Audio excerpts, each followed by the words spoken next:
Hello everyone, welcome to my channel. इससे पहले जो लेक्चर मैंने अपलोड किया था वो लेक्चर भी एनसीईआरटी फिंगर टिप्स के क्वेश्चन से रिलेटेड था। उसमें हमने क्वेश्चन नंबर 13 तक के क्वेश्चन को डिस्कस किया था और आज का जो लेक्चर है वो उसी का पार्ट 2 है, जिसमें हम उसके आगे के क्वेश्चन डिस्कस करेंगे। आप सभी जानते हैं कि एनसीईआरटी जिस तरह से इम्पॉर्टेंट है उसी तरह से एनसीईआरटी के सभी कॉन्सेप्ट को क्लियर करना भी इम्पॉर्टेंट है। और वो तभी सारे कॉन्सेप्ट क्लियर हो पाएंगे जब हम एनसीईआरटी के हर एक कॉन्सेप्ट से रिलेटेड क्वेश्चन क्लियर कर लें। और इसके लिए जो हमारी एमटीजी है वो एक बेस्ट रेफरल बुक है, तो इसी वजह से आज इसका सेकेंड पार्ट में लेकर आई हूँ जिसमें हम उसके आगे के क्वेश्चन डिस्कस करेंगे। तो आई होप आज का भी लेक्चर आपको अच्छा लगेगा। तो चलिए स्टार्ट करते हैं आज का हमारा लेक्चर। क्वेश्चन नंबर 13 तक हमने डिस्कस किया था और उसके आगे के क्वेश्चन आज हम डिस्कस करेंगे। तो चलिए स्टार्ट करते हैं। क्वेश्चन नंबर 31 में क्या पूछ रहा है, which one of the following book was contributed by Linnaeus. यहाँ पे 4 बुक का नाम दिया है क्वेश्चन में और पूछ रहा है इनमें से कौन सी बुक है जो लीनियस के द्वारा लिखी गई है, कंट्रीब्यूट की गई है। तो हमें पता है कि जो सिस्टेमा नेचुरी है वो लीनियस के द्वारा लिखी गई बुक है, जिसमें लीनियस ने टैक्सोनॉमी के बारे में बताया है। तो हमारा आंसर हो जाएगा ऑप्शन नंबर ए, सिस्टेमा नेचुरी। इसके बाद जो सेकंड क्वेश्चन है 32, वो क्या है, the internationally recognised binomial nomenclature was developed by Linnaeus in his book. Internationally accepted Linnaeus की सिस्टम, बाइनोमियल सिस्टम जो लीनियस ने दिया था, जिसको इंटरनेशनली एक्सेप्ट किया गया है, मान्यता प्राप्त है, उस सिस्टम के बारे में लीनियस ने अपने किस बुक में लिखा है, ये क्वेश्चन पूछ रहा है। तो हमें पता है कि लीनियस ने अपनी बुक फिलोसफिया बोटनिका में बाइनोमियल नोमेनक्लेचर सिस्टम के बारे में लिखा था। तो हमारा आंसर हो जाएगा ऑप्शन ए, फिलोसफिया बोटनिका। उसके बाद जो क्वेश्चन नंबर 33 है उसमें क्या पूछ रहा है, Linnaeus described 5900 species of plant in his book blank in 1753 and 4326 species of animal in his book blanks in 1758। इस क्वेश्चन में पूछ रहा है लीनियस ने 5900 प्लांट जातियों के बारे में एक बुक में लिखा और उस बुक का नाम हमें बताना है, और वो बुक उन्होंने 1753 में पब्लिश किया था।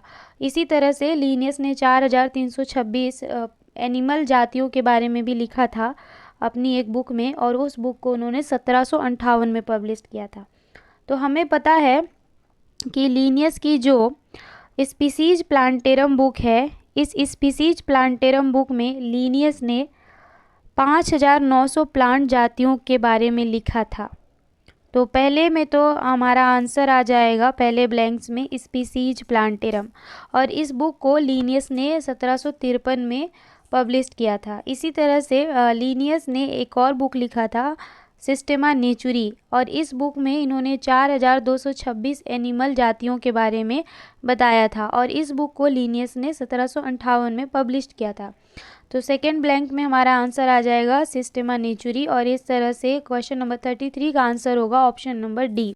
क्वेश्चन नंबर 34 में पूछा गया है, English naturalist who wrote the book Historia Generalis Plantarum and introduce the word species was. इस क्वेश्चन में पूछा गया है कि एक नेचुरलिस्ट हैं जिन्होंने हिस्टोरिया जनरलिस प्लांटेरम बुक लिखा है, और साथ ही स्पीसीज टर्म जो आज हम यूज करते हैं बायोलॉजी में उसका इंट्रोडक्शन दिया था, उसको इंट्रोड्यूस किया था। वो साइंटिस्ट कौन है, वो नेचुरलिस्ट कौन है। तो हमें पता है कि जॉन रे वो नेचुरलिस्ट हैं जिन्होंने हिस्टोरिया जनरलिस प्लांटेरम बुक लिखा और साथ में स्पीसीज टर्म को इंट्रोड्यूस किया। तो इस तरह से हमारा आंसर यहाँ पे होगा ऑप्शन नंबर बी, जॉन रे। 35 है। क्वेश्चन नंबर 35 में 2 कॉलम दिए हैं। कॉलम नंबर फर्स्ट में डिस्कवरी या पर्टिकुलर कॉन्सेप्ट सिस्टम को दिया गया है, और कॉलम नंबर सेकंड में उनको देने वाले साइंटिस्ट का नाम दिया गया है, और हमें यहाँ पे साइंटिस्ट के नामों को उनके द्वारा दिए गए थ्योरी या कॉन्सेप्ट से करेक्टली मैच करना है। तो पहला जो ऑप्शन नंबर ए है उसमें बाइनोमियल नोमेनक्लेचर के बारे में बताया गया है, और हमें पता है बाइनोमियल नोमेनक्लेचर को लीनियस ने दिया था, कैरोलस लीनियस के द्वारा दिया गया था। तो हम ए को यहाँ पे ऑप्शन नंबर 3 से मैच करेंगे, कैरोलस लीनियस। उसके बाद ऑप्शन नंबर बी में लिखा है the Darwin of 20th century. हमें पता है 20th सेंचुरी का डार्विन अर्नेस्ट मायर को कहा जाता है, तो यहाँ पे हम ऑप्शन नंबर बी को सेकंड से मैच करेंगे। उसके बाद सी में दिया है फादर ऑफ बॉटनी। हमें पता है फादर ऑफ बॉटनी थियोफेस्टस को कहा जाता है। थियोफेस्टस जो है वो फादर ऑफ बॉटनी है, तो यहाँ पे हम ऑप्शन नंबर सी को फोर्थ ऑप्शन से मैच करेंगे। उसके बाद लास्ट है फादर ऑफ मेडिसिन। तो हमें पता है फादर ऑफ मेडिसिन हिप्पोक्रेट्स को कहा जाता है, तो यहाँ पे डी को ऑप्शन नंबर फर्स्ट से मैच कर देंगे।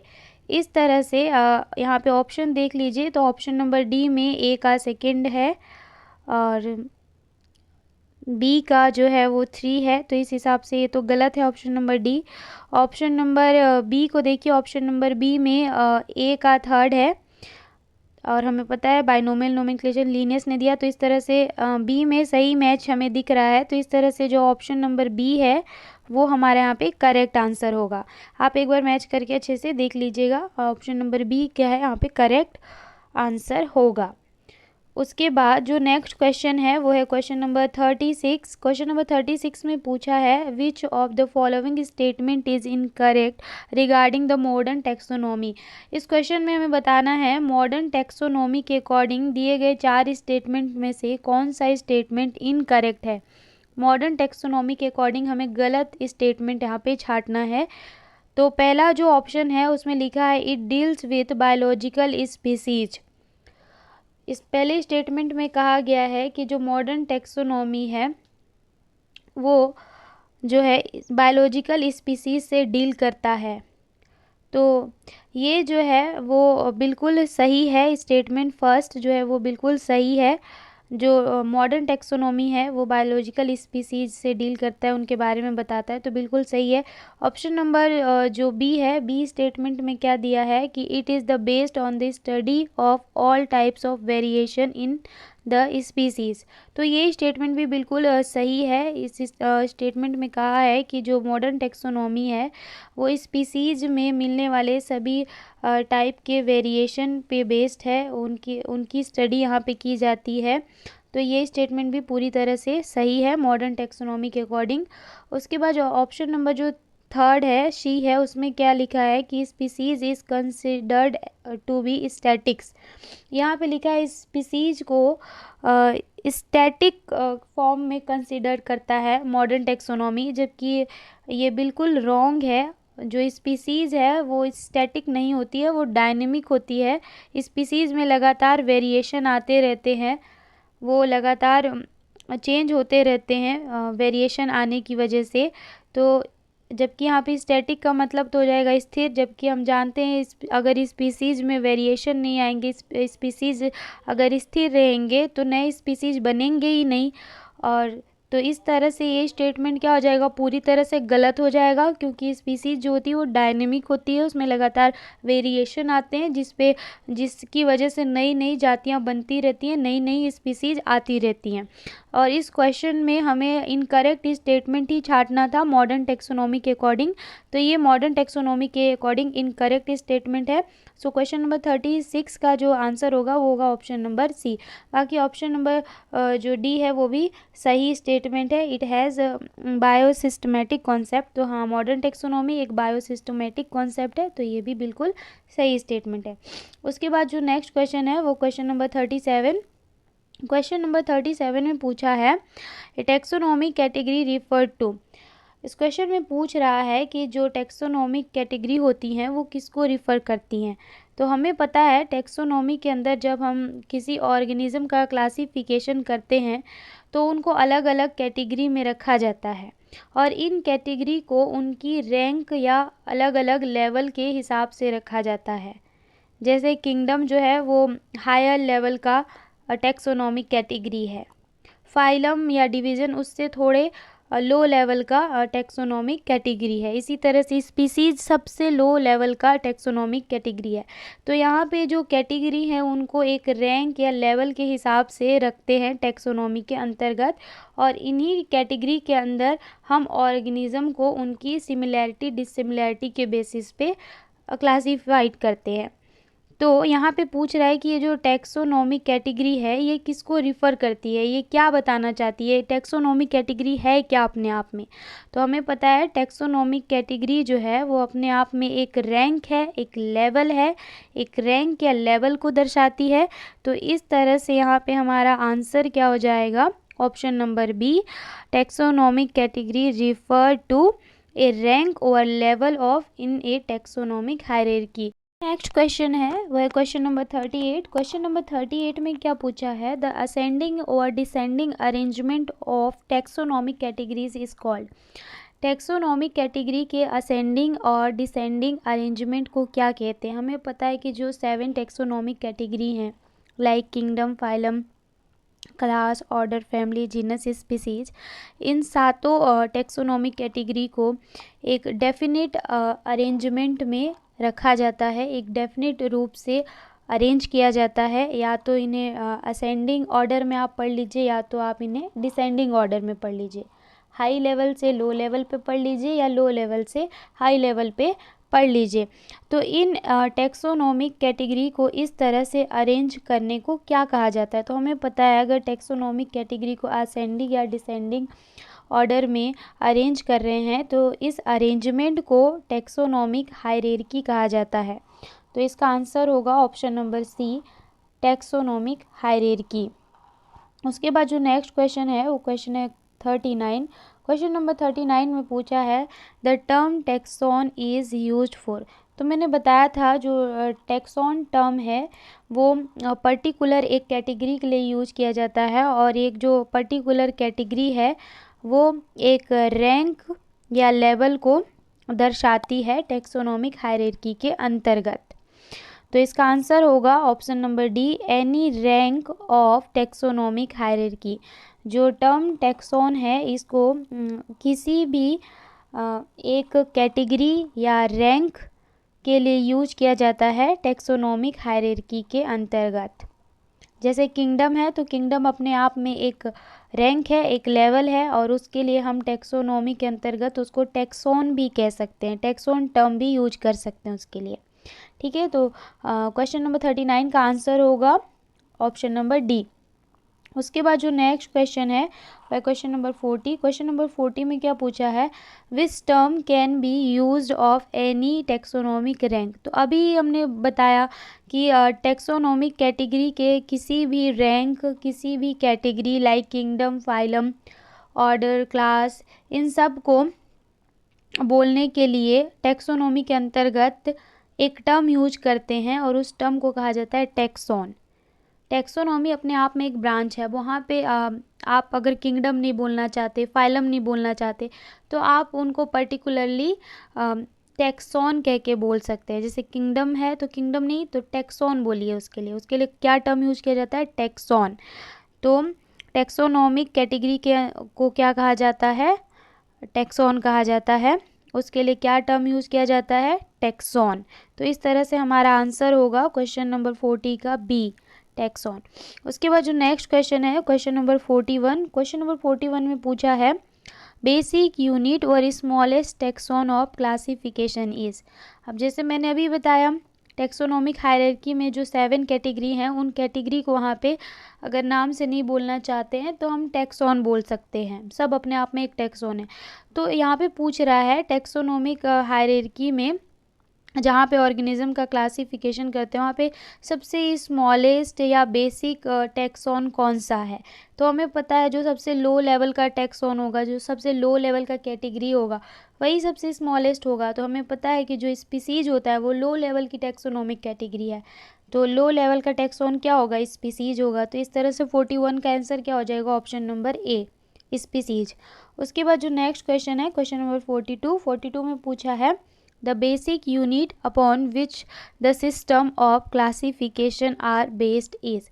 क्वेश्चन नंबर 42 में आपको यहाँ पे भी बेसिक यूनिट के बारे में ही पूछा जा रहा है, जो क्लासिफिकेशन की बेसिक यूनिट है, जो लोएस्ट लेवल है। तो अभी मैंने बताया कि जो स्पीसीज है वो बेसिक यूनिट है, क्लासिफिकेशन का लोएस्ट लेवल है। तो इस तरह से इस क्वेश्चन का भी आंसर होगा हमारा ऑप्शन नंबर ए।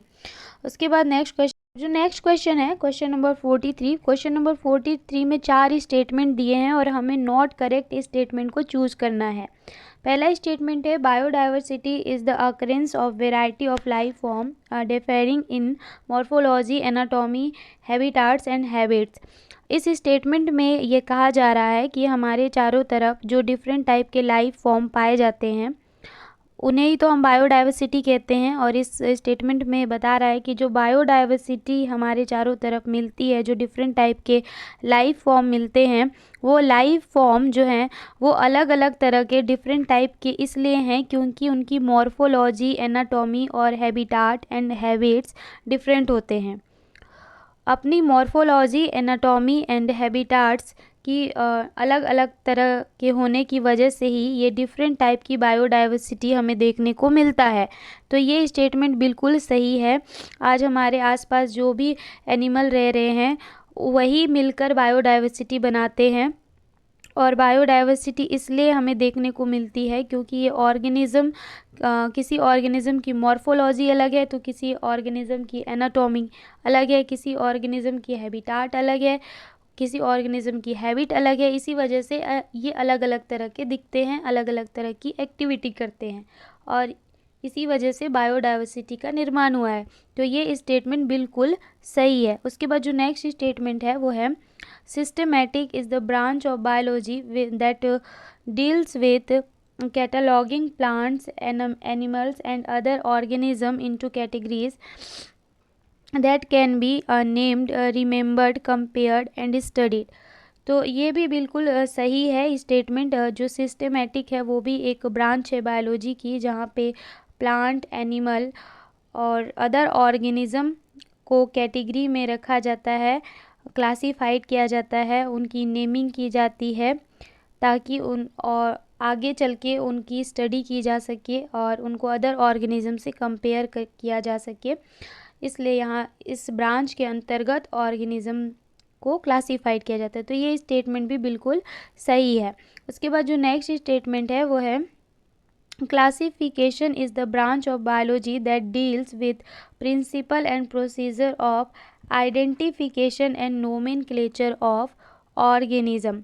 यहाँ पे बोला है क्लासिफिकेशन बायोलॉजी की वो ब्रांच है जहाँ पे ऑर्गेनिज़म को डील करने के लिए, वहाँ पे उसकी आइडेंटिफिकेशन एंड नोमेनक्लेचर करने के लिए कुछ रूल्स और प्रोसीजर का यूज किया जाता है, जबकि ये गलत है। क्लासिफिकेशन के अंतर्गत ऑर्गेनिज़म को अरेंज करते हैं, डिफरेंट कैटेगरी में रखते हैं on the basis of similarity, ना कि वहाँ पे ऑर्गेनिज़म का नाम रखते हैं, उसका आइडेंटिफिकेशन करते हैं। ये चीज़ें नहीं करते, वहाँ पे बस ऑर्गेनिज़म को कैटेगरी में अरेंज करते हैं इस बेसिस पे कि उसके अंदर कितनी सिमिलैरिटी है, कितनी डिससिमिलैरिटी है। सो ये हमारा यहाँ पे इनकरेक्ट स्टेटमेंट है और 43 में हमें इनकरेक्ट स्टेटमेंट ही चूज़ करना था। तो इस तरह से 43 का आंसर होगा option number C. Option number C यहाँ पे क्वेश्चन नंबर 43 का आंसर है। उसके बाद जो नेक्स्ट क्वेश्चन है 44। क्वेश्चन नंबर 44 में पूछा है amongst all the kingdom the only taxon that exist in nature as the biological cohesive unit is the. इस क्वेश्चन में पूछा है कि जो 7 टेक्सॉन हैं, जो 7 टेक्सोनॉमिक कैटेगरी हैं, उनमें से केवल एक ही ऐसी कैटेगरी है जो आज नेचर में एग्जिस्ट करती है, वो कौन सी है। तो हमें पता है कि स्पीसीज़ एक ऐसी टेक्सॉन है, एक ऐसी टेक्सोनॉमिक कैटेगरी है जो नेचर में मौजूद है, जिसका अस्तित्व है। और आप सभी जानते हैं कि जो बाकी के टेक्सोनॉमिक कैटेगरी है उनको स्पीसीज के बेसिस पे ही बनाया गया है। जैसे स्पीसीज अगर सिमिलर स्पीसीज हैं तो उनको एक जेनेरा में रख दिया, सिमिलर जेनेरा हैं तो उनको आगे एक फैमिली में रख दिया, सिमिलर फैमिली है तो आगे उनको एक अदर ग्रुप ऑर्डर में रख दिया। तो ये जो बाकी जो है वो सब स्पीसीज को ही अरेंज करके बनाए गए टेक्सोनोमिक कैटेगरी हैं। रियल में जो नेचर में मौजूद है, जिसका वास्तविक रूप में अर्थ में अस्तित्व है, वो तो ओनली स्पीसीज ही है। और वही इस क्वेश्चन में पूछ रहा था, कौन सी ऐसी टैक्सॉन है जो नेचर में एग्जिस्ट करती है, तो हमारा आंसर होगा स्पीसीज। स्पीसीज ओनली ऐसी टैक्सॉन है, ऐसी टैक्सोनोमिक कैटेगरी है जो वास्तविक रूप से अर्थ में मौजूद है, एग्जिस्ट करती है। तो क्वेश्चन नंबर 44 का आंसर होगा option number A, species. Next question है क्वेश्चन नंबर 45। क्वेश्चन नंबर 45 में पूछा है, a true species consist of a population which. पूछा है ट्रू स्पीसीज के अंतर्गत किस तरह की पॉपुलेशन को कंसिस्ट किया जाता है। तो अकॉर्डिंग टू अर्नेस्ट मायर हम जानते हैं कि स्पीसीज जो है वो ऑर्गेनिज्म के ऐसे ग्रुप को कहा जाता है, ऐसे पॉपुलेशन को कहा जाता है जिसके सभी ऑर्गेनिज्म जो हैं वो आपस में इनब्रीडिंग कर सकते हैं, इंटरब्रीडिंग कर सकते हैं। और ये जो ऑर्गेनिज्म है वो रिप्रोडक्टिवली आइसोलेटेड होते हैं अदर स्पीसीज से। जैसे कि डॉग की जो स्पीसीज है, डॉग की स्पीसीज के अंतर्गत जो भी डॉग आते हैं वो डॉग आपस में कैपेबल हैं, उस जाति के सभी डॉग कैपेबल हैं कि वो अदर जो सेक्स के जो डॉग हैं उनसे वो रिप्रोडक्शन कर सकते हैं, इंटरब्रीडिंग कर सकते हैं। जैसे फीमेल डॉग मेल डॉग के साथ रिप्रोडक्शन कर सकती है, इंटरब्रीडिंग कर सकती है, बट ऐसा कभी भी नहीं होगा कि जो डॉग है वो किसी फीमेल कैट से रिप्रोडक्शन कर सके। मीन्स वो एक स्पीसीज के जो ऑर्गेनिज्म हैं वो इनब्रीडिंग कर सकते हैं, बट वो दूसरे स्पीसीज के ऑर्गेनिज्म से बिल्कुल आइसोलेटेड होते हैं, उसके साथ रिप्रोडक्शन नहीं कर सकते हैं। यही अर्नेस्ट मायर ने बताया था कि species a group of inbreeding population that are reproductively isolated from other species.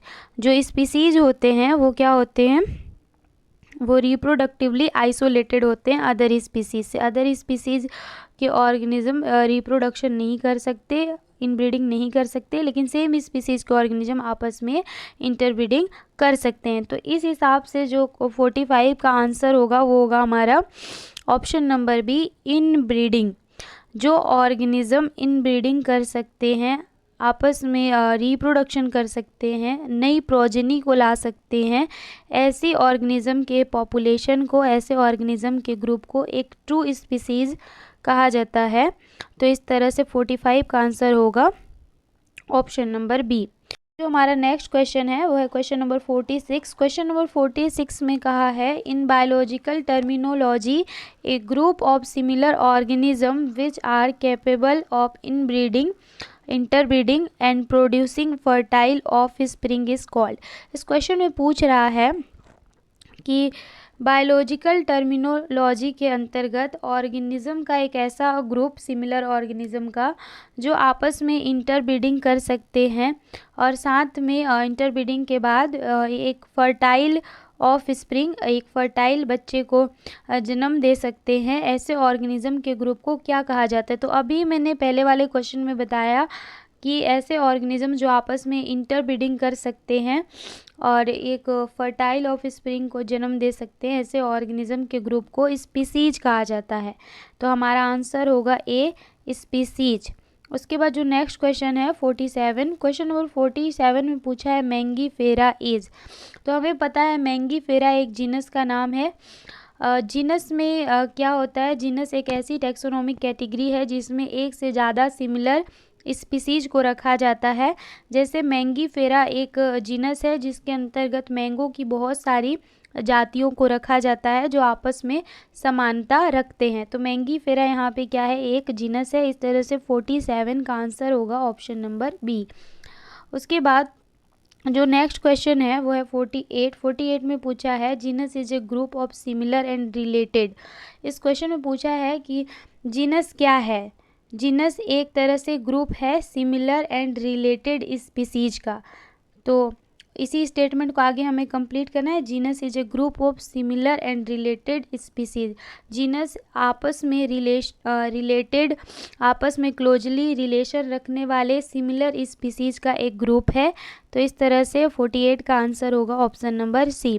उसके बाद जो नेक्स्ट क्वेश्चन है 49 में पूछा है a collection of species which bear a close resemblance to one another in morphological character of the floral part is known as।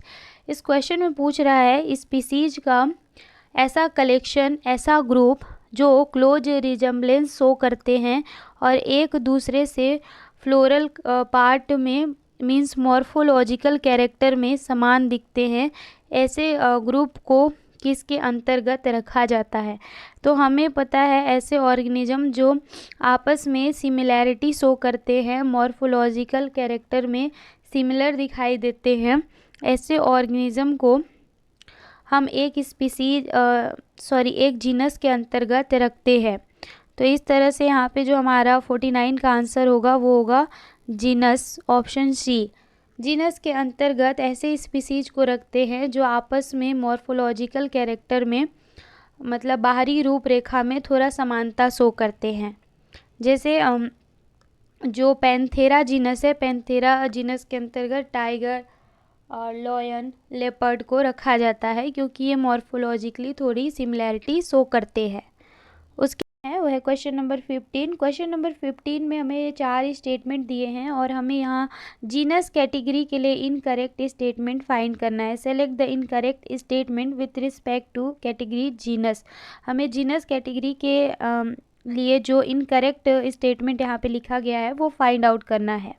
ठीक है, तो पहला स्टेटमेंट है इट इज़ ए ग्रुप और असेंबल ऑफ रिलेटेड स्पीसीज़। तो ये statement बिल्कुल सही है। जो जीनस कैटेगरी है उसके अंतर्गत हम रिलेटेड स्पीसीज़, आपस में समानता प्रदर्शित करने वाले, सिमिलैरिटी शो करने वाले स्पीसीज़ को रखते हैं इस ग्रुप के अंतर्गत, जीनस के अंतर्गत। तो ये स्टेटमेंट बिल्कुल सही है। सेकेंड स्टेटमेंट है ये genus essentially possess more than one number of species. तो ये स्टेटमेंट हमारा गलत है। इसेंशियली पोजेस नहीं करता है, सिमिलैरिटी के बेसिस पे स्पीसीज को, एक से ज़्यादा स्पीसीज को इस ग्रुप के अंतर्गत रखा जाता है। तो ये स्टेटमेंट यहाँ पे गलत है। उसके बाद ऑप्शन नंबर सी में जो स्टेटमेंट दिया है वो क्या है, लायन, टाइगर, लेपर्ड को जो है ये क्लोजली रिलेटेड होते हैं और इनको पैंथेरा जो जीनस है उसके अंतर्गत रखा गया है। और पैंथेरा जीनस में पैंथेरा, लियो, टिग्रिस, पार्डस, ये सब रिस्पेक्टिवली इनको स्पीसीज के नेम हैं। जैसे टाइगर के लिए क्या लिखेंगे, पैंथेरा टिग्रिस। लोयन के लिए क्या लिखेंगे, पैंथेरा लियो। और जो लेपर्ड है उसके लिए लिखेंगे पैंथेरा पार्डस। तो यहाँ पे पार्डस, लियो, ये सब इनके रिस्पेक्टिवली स्पीसीज हैं और इन तीनों को, और ओंका स्पीसीज को, इन चारों स्पीसीज को जिस जीनस के अंतर्गत रखा जाता है वो है पैंथेरा। तो ये स्टेटमेंट बिल्कुल सही है। इसमें बताया गया है कि पैंथेरा, लियो, टिग्रिस, पार्डस, ओंका स्पीसीज को पैंथेरा के अंतर्गत रखा जाता है। उसके बाद जो फोर्थ स्टेटमेंट है वो है Solanum, Penicillium, Vinshia and Canis are example of genera. तो ये भी बिल्कुल सही है। ये चारों जो हैं वो जेनेरा के नाम हैं। तो ये स्टेटमेंट भी बिल्कुल सही है। तो इस तरह से हमें इस क्वेश्चन में जीनस के लिए इनकरेक्ट स्टेटमेंट फाइंड आउट करना था। तो इनकरेक्ट स्टेटमेंट हमारा बी है। तो बी हमारा इस क्वेश्चन का आंसर होगा। उसके बाद नेक्स्ट क्वेश्चन जो है वो है क्वेश्चन नंबर 51। क्वेश्चन नंबर 51 में पूछा in taxonomic hierarchy cat are placed under the genus. पूछा है टेक्सोनोमिक कैटेगरी के अंतर्गत कौन सी ऐसी कैटेगरी है जिसमें कैट को रखा जाता है, कौन सी ऐसी जीनस है जिसमें कैट को रखा जाता है। मीन्स हमें इस क्वेश्चन में कैट का जीनस पूछा है। तो हमें पता है कि कैट को हम फेलिस जीनस के अंतर्गत रखते हैं। कैट का जो जीनस है वो फेलिस है। तो इस क्वेश्चन का आंसर होगा ऑप्शन नंबर ए, फेलिस। उसके बाद जो नेक्स्ट क्वेश्चन है क्वेश्चन नंबर 52। क्वेश्चन नंबर 52 में पूछा है in the zoological name of fish katla katla. The specific name is identical with the generic name, thus it is an example of. बोल रहा है कि एक जूलॉजिकल नेम है फिश का कतला कतला, ये उसका साइंटिफिक नेम जूलॉजिकल नेम है फिश का. इसमें पूछ रहा है इसमें जो उसका जेनरिक नेम है और जो उसका स्पेसिफिक नेम है. हमें पता है कि किसी भी साइंटिफिक नेम में दो वर्ड होते हैं. फर्स्ट नेम उसके जीनस का नाम होता है, सेकंड उसकी स्पीसीज का नाम होता है. तो अगर आप यहाँ पे ध्यान से देखें तो यहाँ पे दोनों नाम सेम है, कतला कतला. तो यही इस क्वेश्चन में पूछ रहा है कि अगर जूलॉजिकल नेम में जो स्पेसिफिक नेम है और जो जेनरिक नेम है वो दोनों अगर सिमिलर हैं, आइडेंटिकल हैं, सेम हैं, तो ये किस चीज़ का एग्जाम्पल है. तो हमें पता है कि अगर जूलॉजिकल नेम में जो जेनरिक नेम और स्पेसिफिक नेम दोनों सेम हैं, दोनों आइडेंटिकल हैं, तो इनके लिए जूलॉजी के अंतर्गत, जूलॉजिकल नोमेनक्लेचर के अंतर्गत एक टर्म यूज किया जाता है टोटोनिम. अगर इस तरह से किसी ऑर्गेनिज्म का नेम सेम है, जेनरिक और स्पेसिफिक नेम, तो उसके लिए एक टोटोनिम टर्म यूज किया जाता है जूलॉजिकल नोमेनक्लेचर के अंतर्गत. ये ओनली जूलॉजिकल नोमेनक्लेचर में ही यूज किया जाता है. ओनली एनिमल के नेम के लिए ही टोटोनिम टर्म यूज होता है, प्लांट के नेम के लिए यूज नहीं होता है. तो इस तरह के लिए क्या टर्म यूज़ करेंगे, ये किसका एग्जाम्पल है, ये टोटोनिम का एग्जाम्पल है. अगर किसी ऑर्गेनिज्म का नेम जूलॉजिकल नेम में दोनों नेम, स्पेसिफिक नेम और जेनरिक नेम दोनों सेम हैं, तो ये टोटोनिम का एग्जाम्पल होगा. इसके लिए टोटोनिम टर्म यूज़ करेंगे. तो इस तरह से हमारा 52 का आंसर होगा ऑप्शन बी. उसके बाद जो नेक्स्ट नंबर जो 53 है, क्वेश्चन नंबर 53 में क्या पूछा है, which is the odd one in the following series. यहाँ पे कुछ एग्जाम्पल दिए हैं ऑर्गेनिज्म के साइंटिफिक नेम के किसी एक पार्ट का. उनमें से हमें बताना है कि इन चारों में से कौन सा ऑड है, मतलब चारों में से कौन सा ऐसा है जो बाकी के तीन से अलग है. तो जैसे हम यहाँ पे देखें सैपियंस, तो हमें पता है कि ह्यूमन का जो साइंटिफिक नेम होता है होमो सैपियंस, उसमें सैपियंस उसके स्पीसीज का नाम होता है. तो यहाँ पे सैपियंस तो स्पीसीज नेम है. इसी तरह से कॉकरोच का साइंटिफिक नेम हमें पता है पेरीप्लेनेटा अमेरिकाना. तो यहाँ पे अमेरिकाना कॉकरोच का स्पीसीज नेम है, तो ये भी स्पीसीज नेम हो गया. उसके बाद राउटन्स भी क्या है, एक स्पीसीज का नेम है. राउटन्स भी स्पीसीज का नेम है, तो ये भी सेम हो गया. जबकि यहाँ पे जो आपको हेमीडेक्टाइलस दिया है, हेमीडेक्टाइलस, यहाँ पे हेमीडेक्टाइलस जो है वो एक जेनरिक नेम है. तो यहाँ पे देख लीजिए इन चारों में से ऑड कौन सा, अलग कौन सा है. तो हम देख पा रहे हैं कि यहाँ पे हेमीडेक्टाइलस जेनरिक नेम है और बाकी सब स्पेसिफिक नेम है. तो यहाँ पे जो हेमीडेक्टाइलस है वो बाकी तीनों से ऑड है, अलग है. तो इस तरह से इसका आंसर होगा ऑप्शन नंबर डी, हेमीडेक्टाइलस. उसके बाद जो नेक्स्ट क्वेश्चन है, क्वेश्चन नंबर 54. क्वेश्चन नंबर 54 में पूछा है the taxonomic category below the level of family. इस क्वेश्चन में पूछा है कि जो फैमिली कैटेगरी है उसके नीचे कौन सी टेक्सोनॉमिक कैटेगरी आती है. तो हमें पता है सबसे पहले जो हाईएस्ट लेवल का टेक्सोनॉमिक कैटेगरी होता है वो होता है किंगडम. किंगडम के बाद फाइलम, फाइलम के बाद क्लास, क्लास के बाद आता है ऑर्डर, ऑर्डर के बाद आता है फैमिली, और फैमिली के बाद आता है जीनस, और जीनस के बाद आता है स्पीसीज. तो यहाँ पे पूछा है फैमिली टेक्सोनॉमिक कैटेगरी से नीचे बिलो कौन आता है. तो फैमिली से नीचे तो आता है जीनस. तो इस तरह से हमारा आंसर यहाँ पे हो जाएगा जीनस, ऑप्शन नंबर डी. ठीक है, यही इस क्वेश्चन में पूछा था. उसके बाद जो नेक्स्ट क्वेश्चन है, क्वेश्चन नंबर 55. क्वेश्चन नंबर 55 में पूछा है in a taxonomic hierarchy genus is interpolated between. इस क्वेश्चन में पूछा है कि टैक्सोनॉमिक कैटेगरी में जो जीनस है वो कौन से दो कैटेगरी के बीच में आता है. तो एक बार टैक्सोनॉमिक कैटेगरी को हम देख लेते हैं. जैसे टैक्सोनॉमिक कैटेगरी में सबसे हाईएस्ट लेवल का होता है किंगडम, किंगडम के बाद आता है फाइलम, फाइलम के बाद आता है क्लास, और क्लास के बाद आता है ऑर्डर, ऑर्डर के बाद आता है फैमिली, और फैमिली के बाद आता है जीनस, और जीनस के बाद आता है स्पीसीज. तो यहाँ पे पूछा है कि जीनस जो है वो किन दोनों लेवल के बीच में आता है. तो जीनस को देखिए, जीनस फैमिली और स्पीसीज के बीच में आता है। तो इस तरह से हमारा आंसर होगा यहाँ पे ऑप्शन नंबर डी। जो जीनस है वो टैक्सोनॉमिक हायरार्की में फैमिली और स्पीसीज के बीच में रखा जाता है, उसके बीच में आता है। तो इस तरह से हमारा आंसर हो जाएगा ऑप्शन नंबर डी। उसके बाद जो नेक्स्ट क्वेश्चन है, नेक्स्ट क्वेश्चन में क्या पूछा है, related genera belongs to the same. जो रिलेटेड जेनरा है वो कहाँ रखी जाती हैं? तो हमें पता है एक से ज़्यादा रिलेटेड जेनरा को एक ग्रुप में रखा जाता है और उस ग्रुप को कहा जाता है फैमिली। ठीक है, एक से ज़्यादा रिलेटेड जेनरा को जिस ग्रुप के अंतर्गत रखा जाता है उस ग्रुप को कहा जाता है फैमिली।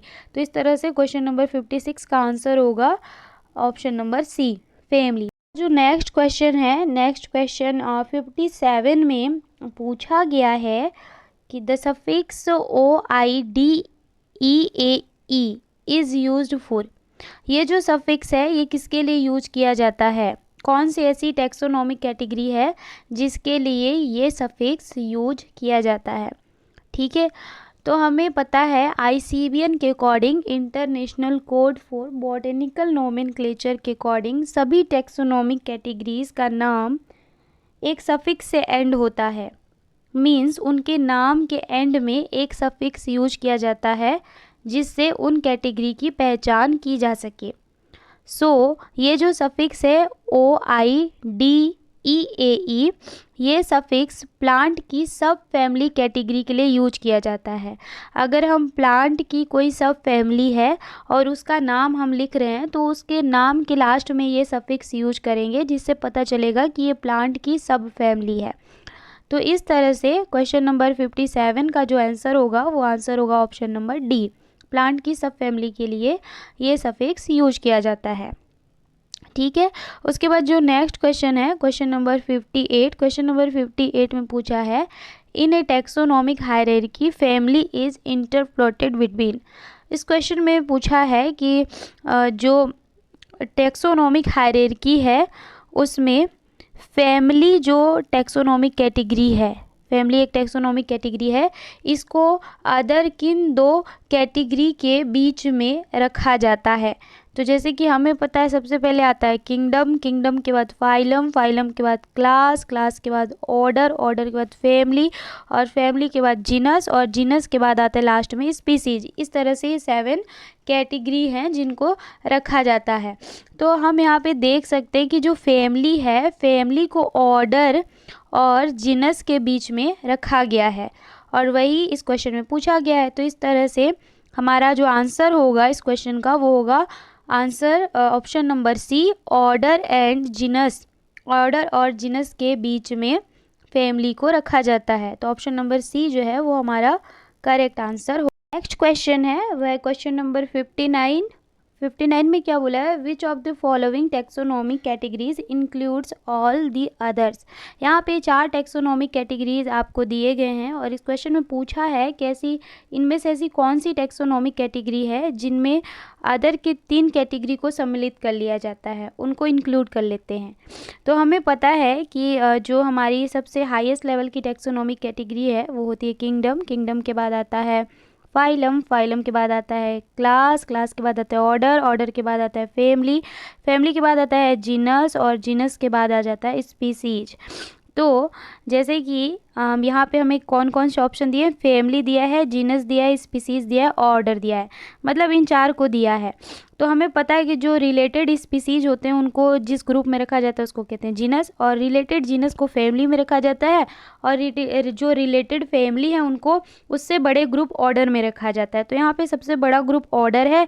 तो इस तरह से हम समझ सकते हैं कि जो ऑर्डर है उसमें फैमिली भी आ जाएंगी, जीनस भी आ जाएंगी और स्पीसीज भी आ जाएंगी। और यही इस क्वेश्चन में पूछा था कि इन चारों टैक्सोनॉमिक कैटेगरी में से ऐसा कौन सा कैटेगरी है जिसमें अदर 3 जो दिए गए ऑप्शन है वो भी इंक्लूड हो जाएंगे। तो ऑर्डर जो है वो इनमें से बड़ा टैक्सोनॉमिक कैटेगरी है जिसमें फैमिली, जीनस और स्पीसीज ये तीनों इंक्लूड हो जाएंगे। तो इस तरह से 59 का जो आंसर होगा वो होगा ऑप्शन नंबर बी। उसके बाद जो नेक्स्ट क्वेश्चन है वो है क्वेश्चन नंबर 60। क्वेश्चन नंबर 60 में पूछा है the name of A plant order ends with. जो प्लांट ऑर्डर है, प्लांट के लिए जो ऑर्डर ग्रुप है, जो टैक्सोनॉमिक कैटेगरी है ऑर्डर, उसमें कौन से सफिक्स यूज किए जाते हैं उसके ऑर्डर के नेम के एंड में। तो हमें पता है कि जैसे कि मैंने अपने लेक्चर में बताया भी ये था कि जो एल्स सफिक्स होता है ये प्लांट ऑर्डर के एंड में यूज किए जाते हैं। जैसे मैंने बताया था पॉलिनोमियल्स, पॉलिनोमियल्स एक ऑर्डर है जिसमें जो प्लांट के कुछ फैमिली हैं उनको रखा जाता है और उसके नाम के एंड में एल्स सफिक्स यूज किया जाता है। ठीक है, तो प्लांट ऑर्डर के नेम के एंड में कौन सा सफिक्स यूज किया जाता है, एल्स। तो इस तरह से जो हमारा 60 का आंसर होगा वो होगा ऑप्शन नंबर बी। और आई होप आज का हमारा लेक्चर आपको अच्छा लगा होगा, आपके कॉन्सेप्ट क्लियर हुए होंगे। तो अगर आपको हमारा लेक्चर अच्छा लगता है तो प्लीज़ लाइक करिएगा, कमेंट करिएगा और प्लीज़ चैनल को सब्सक्राइब कीजिएगा। Thank you for watching my video.